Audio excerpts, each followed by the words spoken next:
Hey everyone, what's going on? Welcome back to the channel, and let's go ahead real quick and talk about Zack Snyder's Rebel Moon, currently airing on Netflix. Now, this is one that, there was a lot of hype around this film, and I've heard this is a very divisive film. Some people really like this film, some people really hate this film. I'm somewhere in the middle with this one. For the most part, I would say that I was pretty disappointed with this one. I think visually there are some pretty good scenes in the film. But again, because it is don't get me wrong, there was some money put into this from Netflix, but there are scenes that definitely show where maybe they didn't put a little bit too much of that budget, because some of the scenes definitely look a little bit off. I think for the most part, I think the acting is fine. Unfortunately, the problem I found this right away with this film, is it's a little bit Star Wars, it's a little bit Dune. But unfortunately, the parts for both of those movies, whether it be the Star Wars franchise or whether it be Dune, they just don't seem to mesh. And it just seems like there's a lot of jumbled things that are going on in this film. That, again, it's not a terrible film. I like Zack Snyder. Majority of Zack Snyder's projects I do like, especially his DC stuff. But there's just something that was not clicking for me with this film. It's 2 hours and 15 minutes. It's the PG-13 version. There will be an R-rated version released later on at a later date. I'm assuming probably closer to the April release of Part 2 of Rebel Moon. But there's just something that did not seem cohesive with this film. It seemed like I said, it was trying to do too many of both of those different franchises. And it was having a hard time finding its own identity, if that makes sense. It seemed like it was having a hard time finding exactly what it wanted to be. Like I said, the acting was fine. I don't think anything was stellar or amazing. And some of the action seemed a little lackluster for something that was really hyped up as a big thing for Snyder. Being on Netflix, having, this potential possible, a franchise out of Rebel Moon.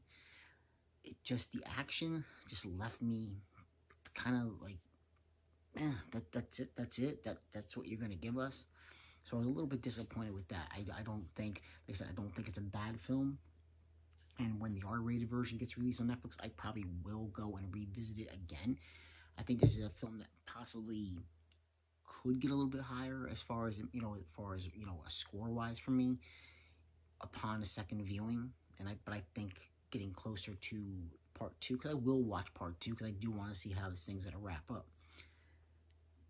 But I think the hype was there, and I don't think it didn't live up to the expectations that I was hoping it was going to have. The expectations that I had, it didn't live up to it. Because like I said, I think it can't decide what it wants to be. Whether does it want to be more Star Wars? Does it want to be more Dune?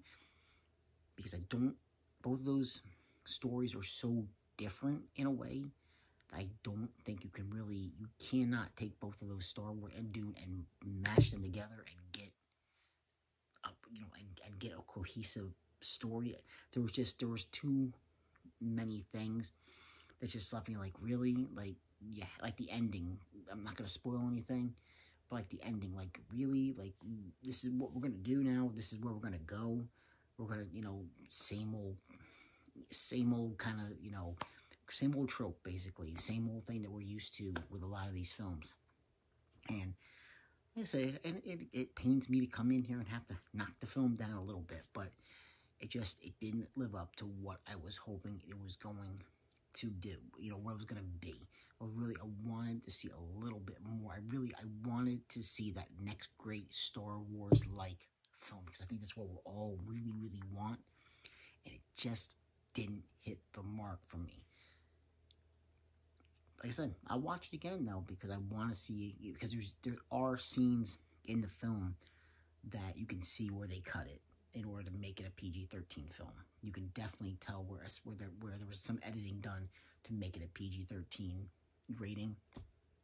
So maybe an R-rated version, maybe that will bring it up a little bit for me. I don't know how much, but maybe it will help it just a little bit. But yeah, I mean, I think if you have Netflix and you're a fan of Zack Snyder and you're just looking for some kind of like intergalactic, you know, movie to watch, something new, there's worse things you could watch. Just don't go in expecting this to be, you know, like a Star Wars or a Dune. Don't expect it to be that. If you do, you're probably going to be disappointed. If you go in and you just take it for what it is, you might enjoy it. I don't think you're going to love it, but I think you can at least enjoy it enough to want to see part 2 when part 2 comes out. Like I said, there's just some things I think they could have really cut out, and they could have just tried to make it, really give it its own identity, because I really don't think it has that. I think it's trying to pull, at least to me personally, I just think it's trying to pull from too many different little things here and there, and I just think that the writing could have been a little bit tighter with this film, especially considering, you know, there was a lot put into it from Netflix, and, you know, going and getting Snyder and, you know, having him, you know, bring this film out, you know, to their streaming platform. Yeah, it just left me wanting just a little bit more. So, like, subscribe, and comment if you get the chance, and I will catch you in another episode. Take care.